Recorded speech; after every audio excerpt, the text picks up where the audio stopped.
Ali Baba et les 40 voleurs exterminés par une esclave. Un conte oriental traduit par Antoine Galland au XVIIIe siècle, extrait des 1001 nuits.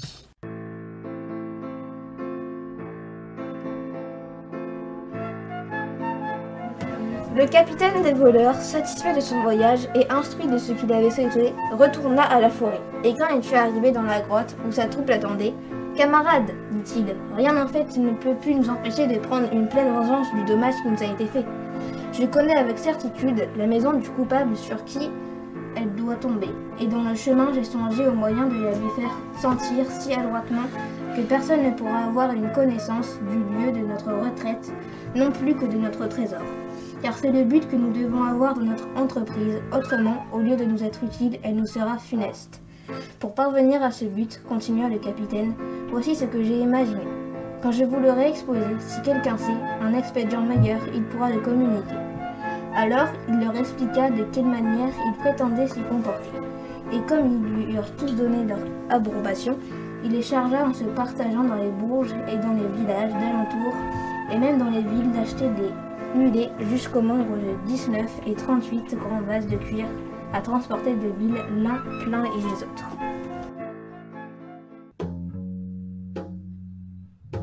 En 2 ou 3 jours de temps, les voleurs eurent fait tout cet amas. Comme les vases vides étaient un peu trop étroits par la bouche pour l'exécution de son dessein, le capitaine les fit un peu élargir, et après les avoir fait entrer un de ses gens dans chacun, avec les armes qu'il avait jugées nécessaires, en laissant ouvert ce qu'il avait fait découdre, afin de leur laisser la respiration libre, il les ferma de manière qu'ils paraissent pleins d'huile. Et pour les mieux déguiser, il les frotta par le dehors d'huile qu'il prit du vase qui en était plein. Ainsi disposés, quand les mulets furent chargés des 37 voleurs, sans y comprendre le capitaine, chacun caché dans un des vases et du vase qui était plein d'huile, leur capitaine, comme conducteur, prit le chemin de la ville dans le temps qu'il avait résolu. Et il arriva à la brune environ 1 heure après le coucher du soleil, comme il se l'était proposé. Il y entra et y alla droit à la maison d'Ali Baba, dans le dessein de frapper à la porte et de demander et passer la nuit avec ses mulets, sous le bon plaisir du maître. Il n'eut pas la peine de frapper. Il trouva Ali Baba à la porte, qui prenait le frais après le souper. Il fit arrêter ses mulets, et s'adressant à Ali Baba, « Seigneur, dit-il, j'amène l'huile que vous voyez de bien loin pour la vendre demain au marché, et à l'heure qu'il est, je ne sais où aller loger. Si cela ne vous incommode pas, faites-moi le plaisir de me recevoir chez vous, pour y passer la nuit, je vous en aurai obligation. » Quoique Ali Baba eût vu dans la forêt celui qui lui parlait, et même entendu sa voix, comme eût-il pu le reconnaître pour le capitaine des 40 voleurs, sous le déguisement d'un marchand d'huile. « Vous êtes le bienvenu, lui dit-il. » Et, en disant ces paroles, il lui fit place pour le laisser entrer, avec ses mulets, comme il le fit. En même temps, Ali Baba appela un esclave qu'il avait et lui commanda, quand les mulets seraient déchargés, de les mettre non seulement à couvert dans l'écurie, mais même de leur donner du foin et de l'orge.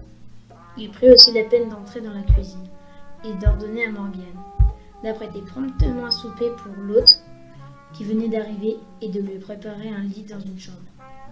Ali Baba fit plus pour faire à son hôte tout l'accueil possible.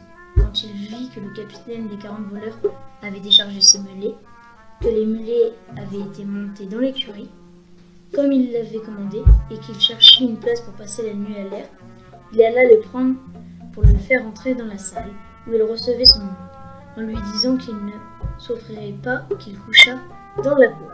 Le capitaine des voleurs s'en excusa fort, sous prétexte de ne vouloir pas être incommodé, mais dans le vrai, pour avoir lieu d'exécuter ce qu'il méditait avec plus de liberté.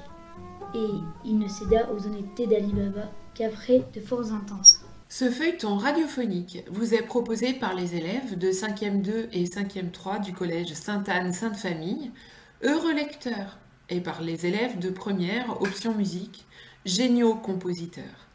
L'ensemble a été supervisé par M. Butez, Mme Lallier, Paul et Ariane, Mme Lepage, et diffusé sur vos ondes grâce à la web radio Stepha. Merci de votre fidèle écoute, chers amis auditeurs, et à bientôt.